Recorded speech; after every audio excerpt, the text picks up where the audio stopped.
Je veux aller plus haut. Mon frère, ma soeur, toi et moi, nous devons aller plus haut. Alors on chante ensemble. Avec toi, Saint-Esprit, je veux aller plus haut.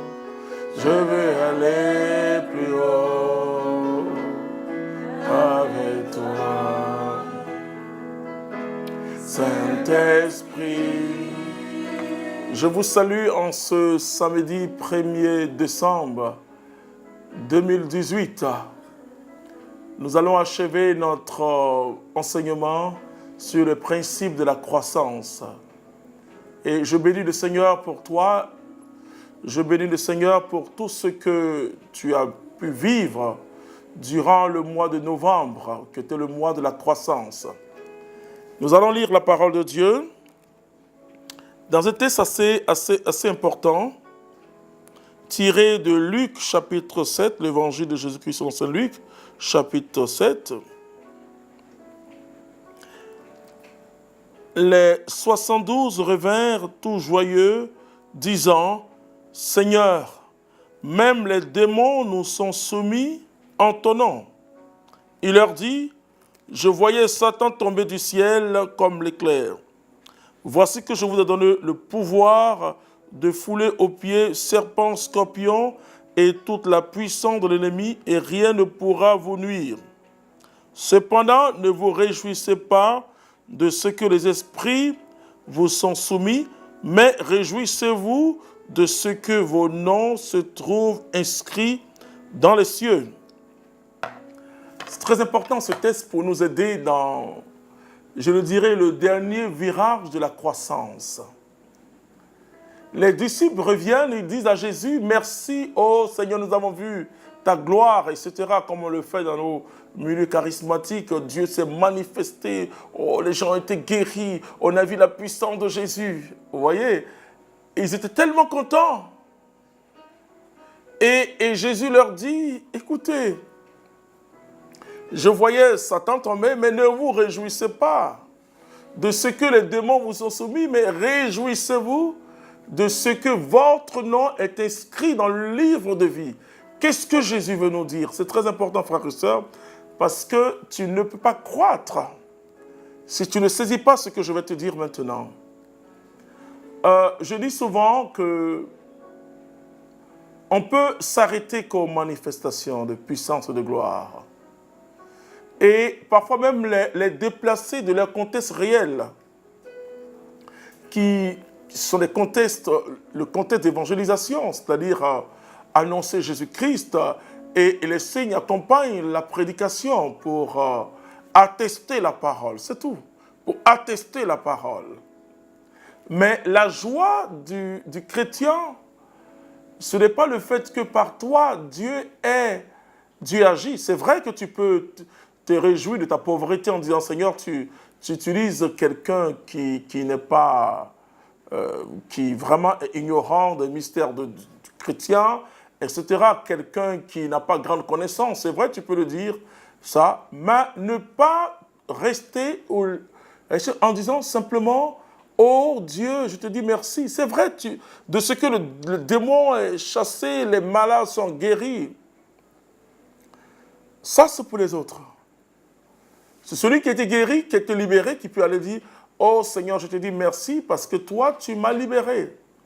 Mais celui par qui Dieu libère, lui, ce qui favorise sa relation avec Dieu, c'est vraiment, il veut grandir dans cette connaissance. Alors je te dis, réjouissez-vous cependant de ce que votre nom est inscrit dans le livre de vie. C'est très important. Il dit, oui, c'est vrai que vous avez vu tous ces démons chassés parce que je vous donne le pouvoir d'écraser, de marcher sur les serpents, sur les scorpions, et le diable ne peut rien vous faire. Mais écoute, ta joie ne doit pas être dans le fait que tu es utilisé par Dieu, simplement. Oui, mais ta joie doit être surtout, je dis bien surtout, dans le fait que tu es sauvé. Dans le fait que tu as rencontré Jésus-Christ. Alors, je dis aussi à ceux qui demandent des signes pour les signes, faites attention. Un jour, on était à des prédicateurs et puis quelqu'un parlait, bon, il n'a pas fait attention, hein. Et il y a eu des prédicateurs qui sont passés, et puis il a dit à l'autre, bon, j'espère que tu as fait mieux qu'eux. Il a regardé, il dit, comment ça? Il dit, non, j'espère qu'il aura la puissance du Saint-Esprit. Vous comprenez? Alors, j'étais tellement gêné. Et la personne continuait, hein? Ah, comme tu as fait comme le frère Clément, le fondateur. Donc, c'est gêné. Alors, j'étais obligé de lui dire, écoute, chacun, Dieu se manifeste librement, chacun. Et tel que Dieu le voit, ce n'est pas une question de concurrence. Vous voyez, parce que parfois, on peut croire que quand Dieu passe par nous ou par telle personne, et la personne est plus chrétienne que nous, ou bien la personne est plus sainte que nous. Non, ce n'est pas vrai. Dieu passe par toi comme canal. Tu es canal de Dieu. Et c'est tout. Et la gloire, c'est le Seigneur. Et toi, c'est vrai que par le service divin, Dieu nous sanctifie aussi. Mais il nous sanctifie que quand on voit notre pauvreté. Et puisque tu vois ta pauvreté, ta misère, et tu vois aussi la puissance de Dieu en toi, et Paul dit, je veux me réjouir que de mes faiblesses. C'est très important pour grandir. Des gens viennent me voir, ils disent, oh frère, je veux que tu pries pour moi, pour que Dieu se manifeste en moi. Je dis, ok. Mais ils ajoutent, comme ils t'utilisent. Alors là, je dis, non, attention. Pourquoi? C'est ce que tu veux? Oui, vraiment, je vais t'utiliser par Dieu. Ah bon? Et parfois, les gens... Je dis non, alors je ne prie pas pour toi. Je prie pour toi si tu veux aimer Jésus, si tu veux communiquer Jésus aux autres. Alors là, c'est important. Alors là, tu es serviteur. Ça, c'est important. Je prie pour toi parce que tu veux grandir, tu veux croître spirituellement, mais pas parce que tu m'as vu prier. Pas parce que tu as vu ce que Dieu a fait. Et beaucoup de gens croient que la croissance spirituelle, c'est forcément la croissance charismatique. Non. Les charismes sont la vie basique dans l'esprit. Ah ouais. Ça, je peux vous le dire. J'exerce par la grâce de Dieu le charisme. Mais c'est-à-dire que quand on rencontre le Seigneur Jésus-Christ et les charismes par l'expérience du Saint-Esprit viennent, mais ce n'est que le commencement de la vie dans l'Esprit. Mais ce n'est pas encore la vie dans l'Esprit. Les charismes sont des instruments de service que Dieu nous donne. Puisque je deviens enfant de Dieu, donc je deviens serviteur du royaume. Et d'ailleurs, comment les charismes se manifestent d'ailleurs? Pas parce que tu as demandé tel charisme, je me souviens que au début du renouveau, on demandait des charismes à Dieu. On dit, Seigneur, donne-moi tel charisme. Bon, bien sûr, et je comprends pourquoi il y avait très peu qui recevaient ce qu'ils demandaient à Dieu. Oui. Et les gens recevaient ce qu'ils n'ont pas demandé. Quelqu'un dit, non, mais je n'ai pas demandé telle chose à Dieu. Et puis non, et Paul dit, je vais vous lire pour vous aider à comprendre, puisqu'il faut croître. Il va dire quelque chose de très important. 1 Corinthiens chapitre 12. Il va dire, au partir du verset 11, et ça va nous aider à comprendre, parce que je veux que tu grandisses. Oh, bien sûr, tu dois grandir aussi dans les charismes. Hein. Ce que je suis en train de te dire, ce n'est pas que les charismes sont importants, mais je vais t'expliquer. Je vais te montrer qu'il y a une attitude à avoir et les charismes viennent simplement. Voilà, ok. Amen. Mais tout cela, c'est l'unique et même esprit, c'est verset 11, chapitre 12, 1 Corinthiens chapitre 12, verset 11. Mais tout cela, c'est l'unique et même esprit qu'il opère, distribuant ses dons à chacun en particulier, comme il entend. Ah oui. Et je comprends pourquoi les gens On venait, il y en a qui demandaient la prière en langue, ils n'obtenaient pas. Il y en a qui disent, moi, je ne veux vraiment pas la prière en langue. Et puis, dès qu'on finit, ils commencent à prier en langue. Alors, il pleure, il dit, mais Seigneur, et il continue à prier en langue. Voilà. Bon, c'est vrai qu'on peut dire à Dieu, Seigneur, mais pourquoi? Pourquoi tu demandes à Dieu tel charisme? Pourquoi? C'est pourquoi faire? Non, Seigneur, parce que je veux prier en langue. Ah bon, ça suffit? Ah non, non, parce que je veux prophétiser. Ça suffit? Oh, je vais vous dire, frères et sœurs, quand tu te mets au service de ton frère et de ta sœur, Dieu te donne les éléments nécessaires pour servir ton frère ou ta sœur. C'est tout. Voici le rôle du charisme. Le charisme, c'est pour la construction du corps du Christ. C'est pour l'édification de la communauté. Et on commence à exercer un charisme sans savoir qu'on a ce charisme. Et ça, il faut retenir ça. On commence à l'exercer sans savoir qu'on a le charisme. Voilà. Et après, on se dit, ah, Dieu se manifeste. À chacun est donné la manifestation de l'Esprit. Et c'est l'unique Esprit qui opère en chacun selon la volonté de Dieu, pas selon notre volonté. C'est très important. Donc, les charismes, pour moi, doivent venir naturellement.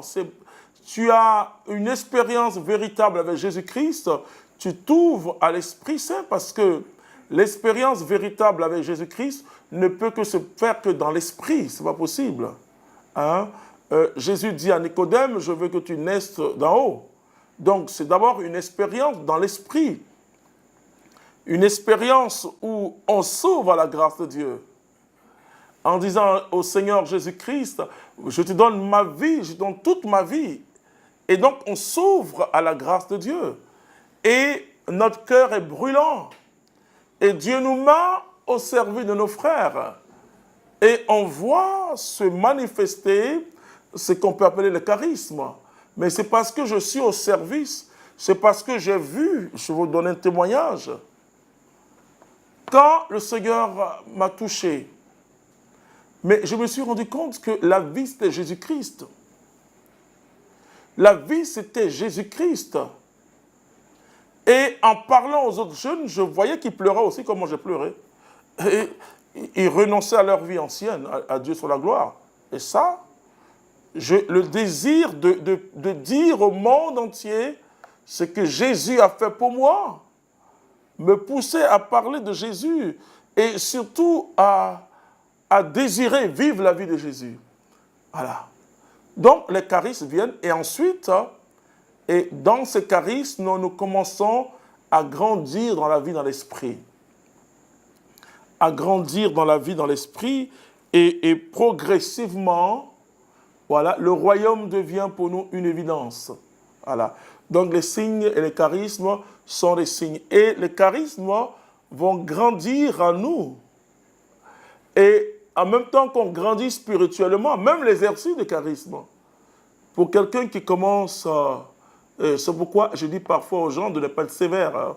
On dit, mais lui là, il a tel comportement, et puis celui qui a donné le parole de connaissance, ou bien voilà, il a donné le parole de connaissance, il a fait le malin, ou bien, moi j'ai vu des gens sur le podium, changer de démarche, jouer, bon, je dis, écoutez, laissez-le.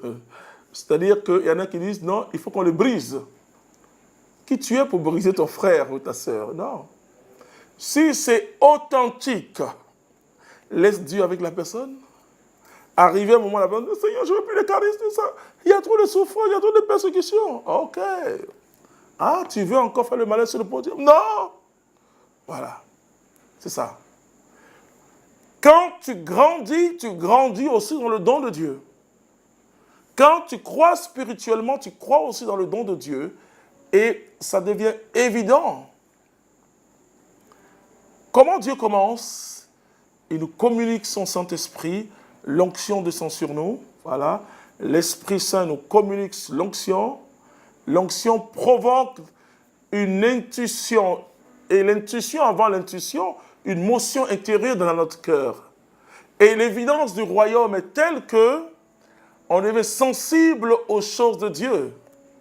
Mais plus on devient sensible aux choses de Dieu, celui que nous cherchons, c'est Dieu lui-même. Je cherche le visage du Seigneur. Je cherche, c'est ça non? Oui, c'est ça. Voilà.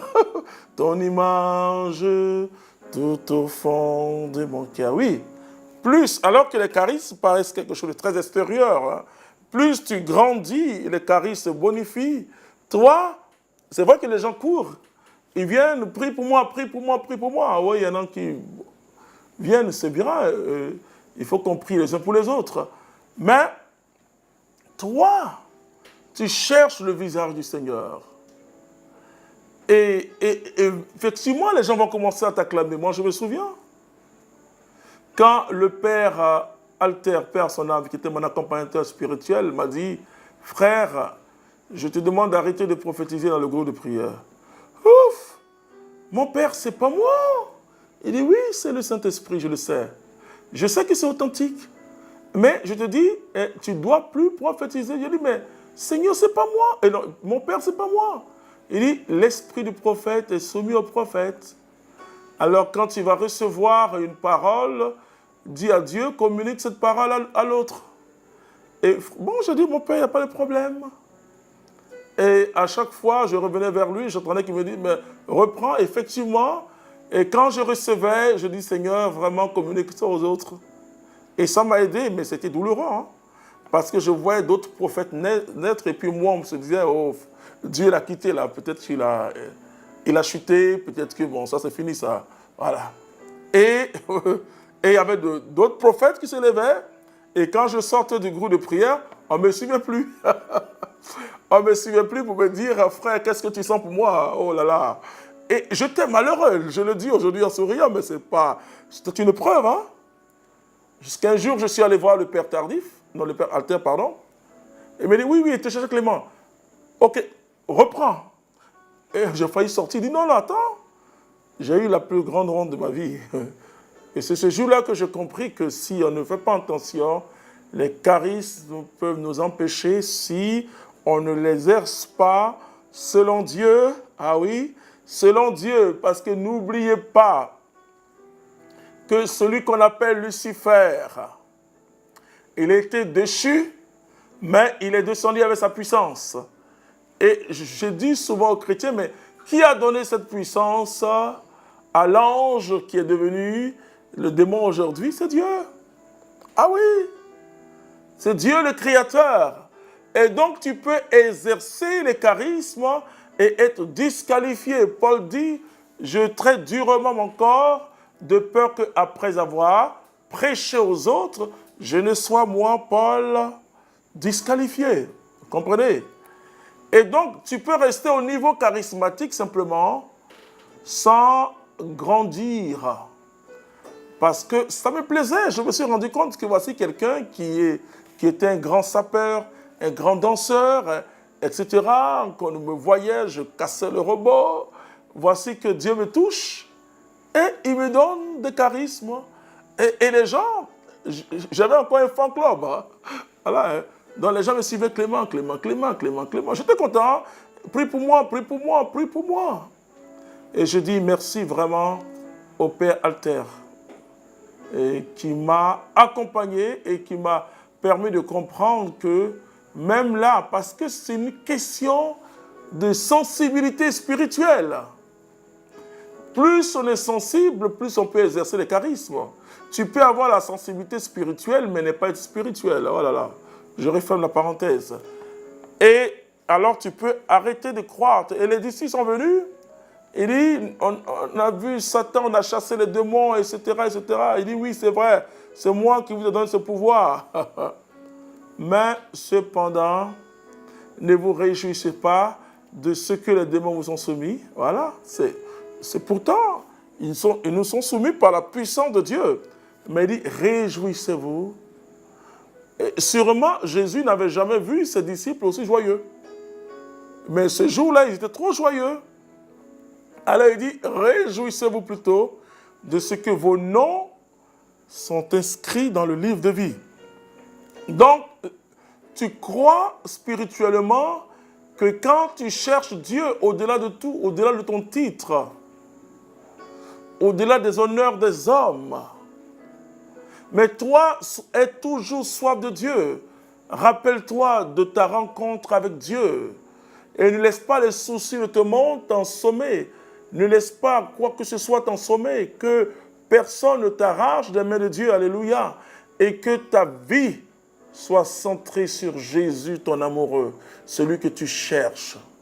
Alors tu verras que tu vas toujours exercer les charismes, mais non, vraiment dans la bonne orientation. Voilà, parce que dans la bonne orientation, écoute, tu ne seras pas, tu ne vas pas prendre parce que Dieu se manifeste, tu ne vas pas te considérer comme un super-homme. Au contraire, tu vas te considérer comme un être normal, un frère ou une sœur qui vit avec les autres, tu comprends? Et je donne un témoignage parce que je veux rendre hommage à mes frères et sœurs de la communauté. Ils m'appellent tous papa.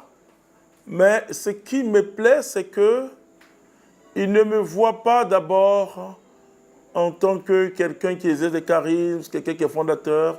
Ils me voient comme un frère, comme une sœur. Ils peuvent me faire des remarques. Et ça, c'est très important. Il peut dire, ah non, non, non. Ah, ou bien quand on parle, dit, ah non, non, c'est vrai, tu as dit ça, mais on pense que faire ça, c'est mieux. Voilà. Voyez? Parce qu'à chacun donner la manifestation de l'esprit. À chacun est donné la manifestation de l'esprit. Mais si tu crois que c'est toi seul à qui Dieu parle, écoute-moi, tu es en danger. C'est-à-dire que tu as arrêté ta croissance, tu ne peux plus grandir parce que tu te dis que c'est à toi seul que Dieu parle. Tu comprends ce que j'ai en train de dire? Tu dis c'est à toi seul que Dieu parle. Alors si tu agis comme ça, oh, moi je me sens tellement béni par les frères. Et même quand je les écoute prêcher, je dis merci à Dieu. Je leur dis toujours, la meilleure position, c'est quand tu es assis et que tu écoutes. Très important, c'est la position des disciples. Hein? Quand quelqu'un nous prêche, quand c'est à la messe ou quand c'est une prédication, d'une évangélisation, c'est toujours Jésus qui nous parle. Et la meilleure position, c'est d'être assis et d'écouter le maître parler. C'est très important, même si c'est un enfant qui parle de la part du Seigneur, moi je l'écoute, voilà. Et c'est bien, alors je profite pour dire merci aux frères, sœurs, puisque nous sommes en train d'aller vers le trentenaire, parce que ils m'ont aidé, l'Église m'a aidé, c'est vrai, le Saint-Esprit, mais les frères m'ont aidé. Ils m'ont pas vu comme un ange, voilà. Ils m'ont vu comme un de leurs, voilà, avec nos forces et nos faiblesses. Et l'Esprit de Dieu te fait grandir, que quand tu te rends compte de ce que je suis en train de te dire, hein, mais je ne dis pas que c'est facile, parce qu'à l'homme, il y a une recherche de gloire. Ah, une onction. Ah, oui, j'ai pris pour lui, le Seigneur, il faut qu'il tombe pour qu'on sache que j'ai l'onction. Vous savez, c'est terrible. J'accompagne certaines personnes qui me disent, non mais, écoute, toi quand tu pries, les gens tombent, mais quand moi j'ai pris, les gens ne tombent pas. Je dis, mais enfin, mais sois quand même élégant. Tu penses que c'est Dieu qui fait tomber les gens? Alors là, je vais vous dire quelque chose. Ce n'est pas Dieu qui nous fait tomber. On tombe sous l'action de Dieu ou par l'action de Dieu. Parce que, bon, voilà, on tombe. Mais ce n'est pas Dieu qui nous fait tomber. Quand même. Ce n'est pas Dieu, mais quand on reçoit, parfois, on peut s'affaiblir, tomber, voilà. En fonction, et même quand tu n'es pas tombé, ne dis pas que je n'ai rien eu. Oh là là. Une dame, après une évangélisation, vient me voir pour dire, non, moi je suis tombé, les gens sont tombés. Je dis, mais enfin, écoute, c'est pas une histoire de tomber ou de ne pas tomber. Dieu est esprit, c'est un esprit qui agit.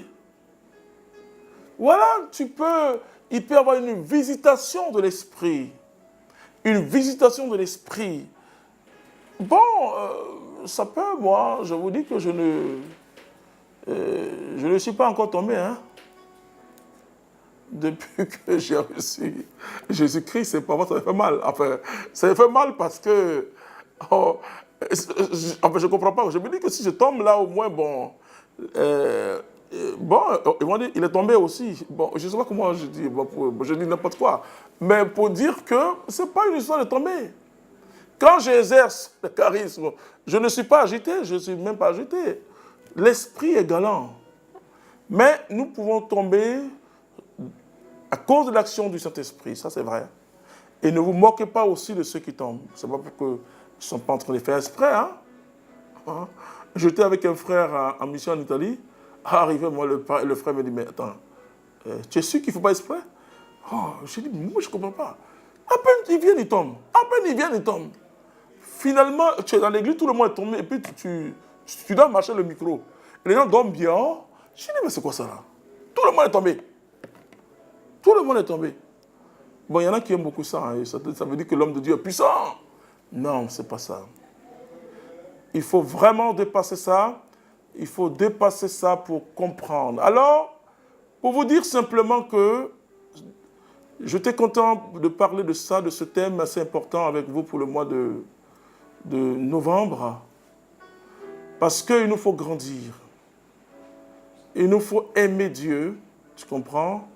Mais je t'invite à exercer les charismes, à te laisser aussi.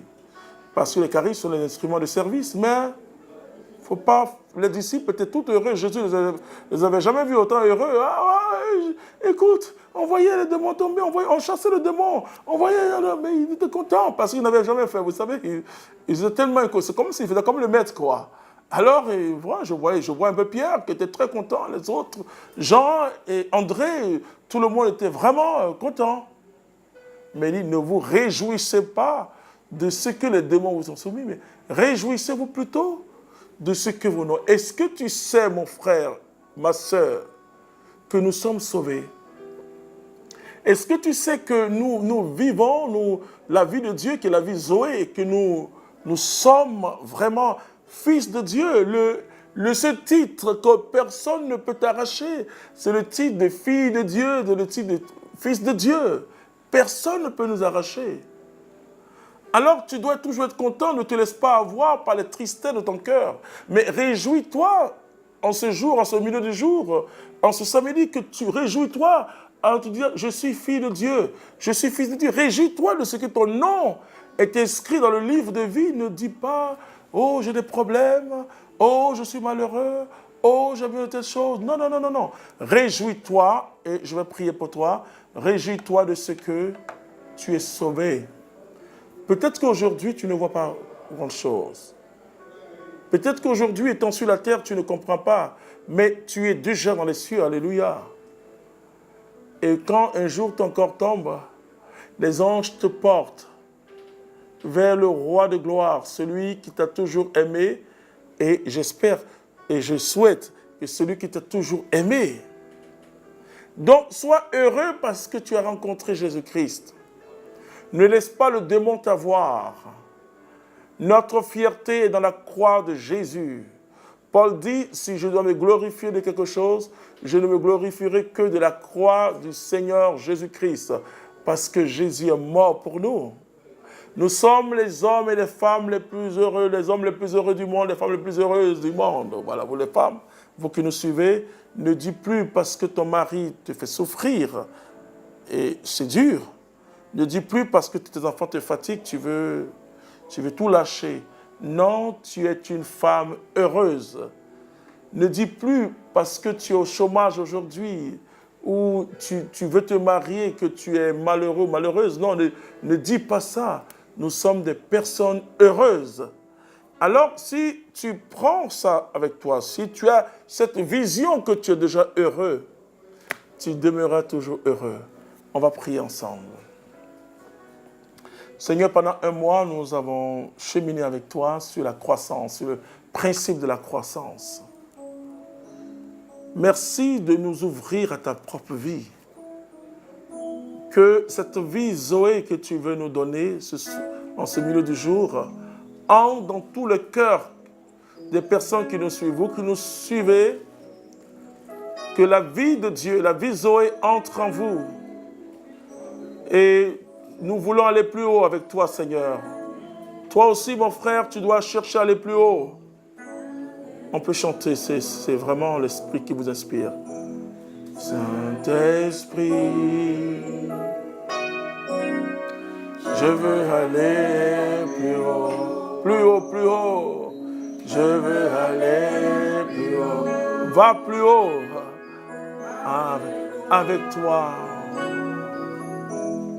Saint-Esprit, alléluia. Je veux aller plus haut, Seigneur. Je veux aller plus haut avec toi. Saint-Esprit. Seigneur, tous ceux qui souffrent dans leur corps, dans leur esprit, dans leur âme, touche-les au nom de Jésus, au Père. Merci pour tout ce que tu fais. À toi la gloire, à toi la louange.